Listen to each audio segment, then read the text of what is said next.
आज हम हमारी इस दुनिया के बारे में कुछ ऐसी मिस्ट्रीज और सिंपल क्वेश्चंस को एक्सप्लोर करेंगे जिसका उत्तर विज्ञान अभी तक नहीं दे पाया। So let's explore the greatest unsolved mysteries in the world.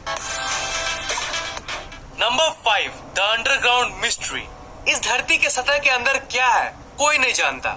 हम लोगों को सरफेस और थोड़ी सी गहराई में क्या है बस यही पता है।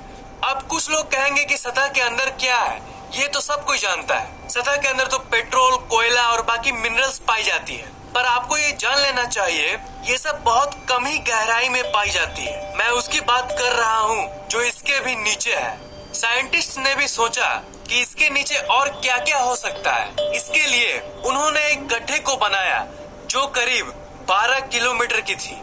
पर आपको शायद ये जान के हैरानी होगी कि बस ये 12 किलोमीटर गहरा गड्ढा दुनिया का सबसे डीपेस्ट गड्ढा है। जी हाँ, आपने सही सुना। आज तक इंसान 12 किलोमीटर से ज्यादा गहरे गड्ढे को नहीं डिग कर सका। इस गड्ढे का नाम है कोला सुपर डीप वेयरहोल और ये रशिया में मौजूद है। और आपको ये जान के हैरानी होगी कि इस गड्ढे को बनाने में करीब 26 साल लग गए थे।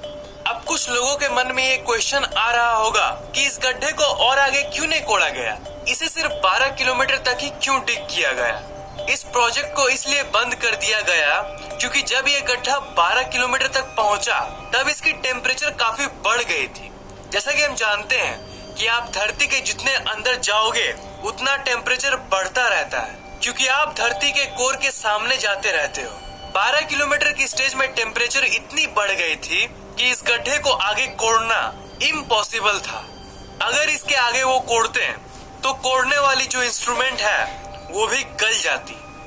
ये काफी खतरनाक हो सकता था, इसलिए इस प्रोजेक्ट को बंद कर दिया गया। साइंटिस्ट बस अनुमान ही लगा सकते हैं में इसके नीचे क्या है कोई नहीं जानता। इस गड्ढे को the deepest artificial point on earth कहा जाता है। मतलब इसके नीचे क्या है किसी को नहीं पता। इसको जस्ट हम प्रेडिक्ट कर सकते हैं।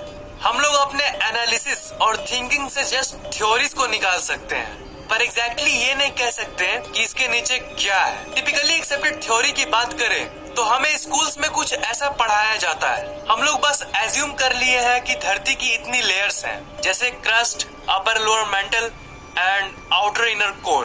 पर नए नए डिस्कवरीज होती रहती है और हर बार हमें कुछ नया सुनने को मिलता है। 2014 में एक डिस्कवरी हुई थी। उसके हिसाब से अगर हम धरती के और भी अंदर जाएं तो हमें एक पूरा का पूरा समुद्र मिलेगा जिसमें सतह के ऊपर मौजूद समुद्र से भी ज्यादा पानी है। जी हाँ, आपने सही सुना, एक अंडरग्राउंड ओशन। कुछ लोगों को इस बात पर यकीन नहीं होगा। मुझे भी यकीन नहीं हुआ था जब मैंने इसके बारे में पहली बार सुना था, पर मैं आपको बता देता हूँ कि ये एक कंफर्म्ड रिजल्ट है और आप इसके बारे में नेचर की इंटरनेशनल वीकली जर्नल में पढ़ सकते हो। तो अगर इस जगह पे वाटर मौजूद है तो इस जगह पे जीवन भी मौजूद होगा, क्योंकि वाटर इज लाइफ। जहाँ जल है वहाँ जीवन है। तो इसका मतलब वहाँ कई प्रकार के अजीब क्रिएचर्स भी मौजूद होंगे जिनके बारे में हम किसी को नहीं पता कि सतह के नीचे आखिर है क्या। Number 4, unexplored caves.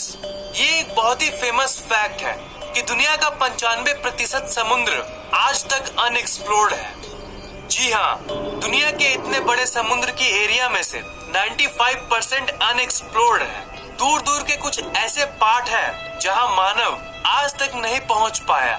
बिल्कुल समुद्र की ही तरह इस दुनिया में ऐसे लाखों केव्स यानी गुफाएं हैं जिनमें आज तक किसी ने कदम नहीं रखा और ना ही एक्सप्लोर किया। और जो गुफाएं पाई भी गई उसमें से ज्यादातर किसके लिए बनाए गए थे ये कोई भी नहीं जानता। नेशनल ज्योग्राफिक ने एक रिसर्च के बेस पे ये अनुमान लगाया था। दोस्तों, आज की इस वीडियो में हम लोग ऐसे 5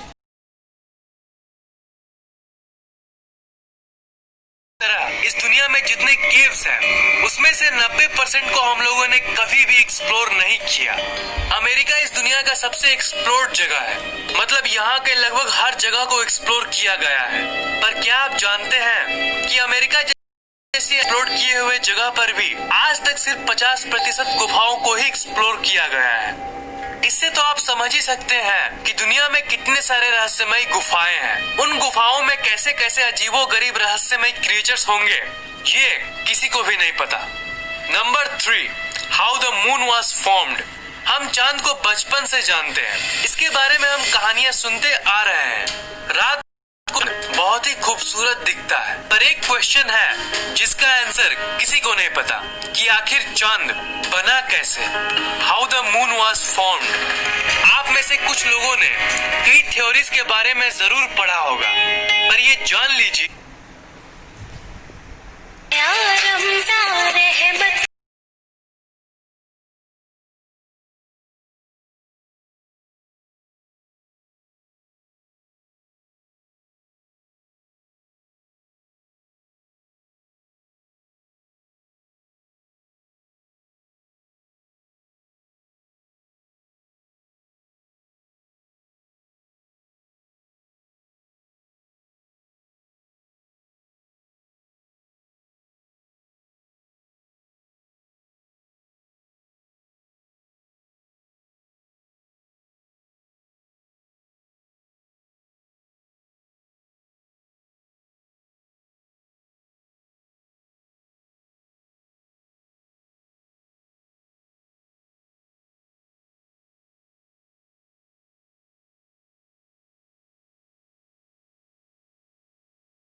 थ्योरीज है, और थ्योरीज तब निकाली जाती है जब किसी चीज का एग्जैक्ट और एक्यूरेट आंसर हमें नहीं पता चलता। चांद के फॉर्मेशन का सवाल भी बिल्कुल कुछ वैसा ही है। हमारे पास इस क्वेश्चन के थ्योरीज मौजूद हैं। चार्ल्स डार्विन के बेटे जॉर्ज डार्विन ने भी एक थ्योरी निकाला था, और उन्होंने ये कहा था कि जब धरती नहीं थी तब कोई चांद नहीं हुआ करता था। उस समय धरती की स्पिनिंग की रफ्तार काफी तेज थी। धीरे धीरे ये इतनी तेज हो गई कि धरती का कुछ हिस्सा स्पेस में चला गया, और ग्रेविटी के चलते वो टुकड़े आपस में जुड़ के एक गोलाकार ऑब्जेक्ट बन गई, जिसे हम चांद कहते हैं। और जब वो पार्ट धरती से अलग हुई तब धरती की स्पीड नॉर्मल हो गई। दूसरी थ्योरी ये कहती है कि चांद कहीं और फॉर्म हुआ था, और किसी समय ये धरती के करीब से गुजर रहा था, पर धरती की ग्रेविटी इतनी ज्यादा थी कि धरती ने इसे पकड़ लिया, और आज तक चांद धरती का चक्कर काट रहा है। सबसे popular theory giant impact hypothesis ये कहती है कि कुछ लाख साल पहले कोई बड़ी ऑब्जेक्ट धरती से टकराई थी, और इसी के चलते जो हिस्से बिखर गए थे वो आपस में मिल के मून बन गई। अब आप सोच रहे होंगे कि ये थ्योरीज तो आपस में मैच ही नहीं करती। कोई कहता है कि मून ऐसे फॉर्म हुआ था और कोई कहता है कि मून वैसे फॉर्म हुआ था। तो मैं आपको बता दूं कि साइंस ऐसी ही है, अनएक्सप्लेन्ड चीजों में जस्ट थ्योरीज ही होती है, और मून कैसे फॉर्म हुई ये आज तक एक अनसुलझा रहस्य है। सिर्फ थ्योरीज को मान के हम अपने आप को मना सकते हैं कि हाँ मून ऐसे फॉर्म हुई थी, पर एग्जैक्ट आंसर क्या है ये कोई भी नहीं जानता। Number 2, undiscovered civilisations. जब भी हम पुराने सभ्यताओं के बारे में सोचते हैं तो हमारे दिमाग में मायंस और इजिप्शियंस आते हैं, और इनकी एग्जिस्टेंस को सच में माना गया है, और इसलिए हम इसके बारे में नॉर्मली स्कूल्स और कॉलेजेस में पढ़ते हैं। पर रिसर्चर्स और इतिहासकारों के हिसाब से आज भी इस दुनिया में हजारों या फिर लाखों ऐसे सभ्यताएं हैं जिनके बारे में हमें नहीं पता। कुछ तो आज भी जिंदा है। जैसे पिछली वीडियो में मैंने नॉर्थ सेंटिनेल आइलैंड के कुछ निवासियों के बारे में बताया था। वो एक ऐसी सभ्यता है जिनको बाहरी दुनिया से कोई मतलब नहीं है। हर साल कोई ना कोई लॉस्ट शहर डिस्कवर होती है। इसका मतलब जो पहले की लॉस्ट शहर और सिविलाइजेशन है, जैसे एटलांटिस और लायन सिटी, ये सब सच में मौजूद थी। बहुत लोगों को लगता है कि ये सिर्फ कहानियां हैं, पर अगर हम रिसर्च की माने तो ऐसे एक दो नहीं, हजारों सिविलाइजेशंस थी और है इस दुनिया में, जिन्हें हमने अभी तक खोजा ही नहीं। हो सकता है कि धरती के नीचे अंडरग्राउंड में ही कोई ऐसी सिविलाइजेशन मौजूद हो। हमारे इस रहस्यमय दुनिया में कुछ भी संभव है। Number 1, gravity. अब ये आपको बहुत सिंपल लगेगा, मैं जानता हूँ। आप लोगों को तो ये लगता है कि गुरुत्वाकर्षण कोई मिस्ट्री थोड़ी ना है, इसे तो हम अच्छे से जानते हैं और यही वो फोर्स है जिसके चलते हम जब जंप करते हैं तो हम वापस गिर जाते हैं, और यही वो फोर्स है जिसके चलते धरती सूरज का चक्कर लगा रही है। पर असल मुद्दा ये है, आखिर ग्रेविटी है क्या? मेरा मतलब फंडामेंटल लेवल में ये क्या है और ये आखिर काम कैसे करती है? इन क्वेश्चंस को अगर आप गहराई से देखोगे तभी इनमें आपको पॉइंट नजर आएगा, नहीं तो आपको ऐसा लगेगा कि इसमें कोई सेंस ही नहीं है। इस दुनिया में कई रिसर्चर्स ये मानते हैं कि ग्रेविटी यानी गुरुत्वाकर्षण बल का कॉन्सेप्ट जस्ट इंसानों ने बनाया है, ये एग्जिस्ट नहीं करती। अब ग्रेविटी इतना कॉम्प्लेक्स और कंफ्यूजिंग क्यों है? तो ये लो इन्फॉर्मेशन। इस दुनिया में 4 फंडामेंटल फोर्सेस ऑफ नेचर है: electromagnetism, strong force, weak force और ग्रेविटी। ग्रेविटी इस पूरे ब्रह्मांड को होल्ड करती है, पर क्या आपको पता है कि ये इन चारों फोर्सेस में से सबसे वीकेस्ट है? इन चारों में से जो वीक फोर्स है उससे भी अरबों गुना ज्यादा छोटी है ये फोर्स। इसी के चलते ग्रेविटी को एक मिस्टीरियस फोर्स माना जाता है। रिसर्चर्स ये भी नहीं जानते हैं कि ग्रेविटी आखिर किस चीज की बनी है। कुछ लोगों को लगता होगा कि इस सवाल का कोई सेंस ही नहीं बन रहा है, पर अगर आप इस क्वेश्चन की डीपनेस को देखो तब आपको समझ आएगा। एटम्स और मॉलिक्यूल्स की ग्राउंड लेवल पे ग्रेविटी बिल्कुल ही अलग तरीके से काम करती है। शायद ये किसी अलग ही डायमेंशन यानी आयाम में एग्जिस्ट करती होगी। खैर, ये क्वांटम फिजिक्स एक अलग ही टॉपिक है जिसकी इंफॉर्मेशन मैं दूसरी वीडियो में कवर करूंगा।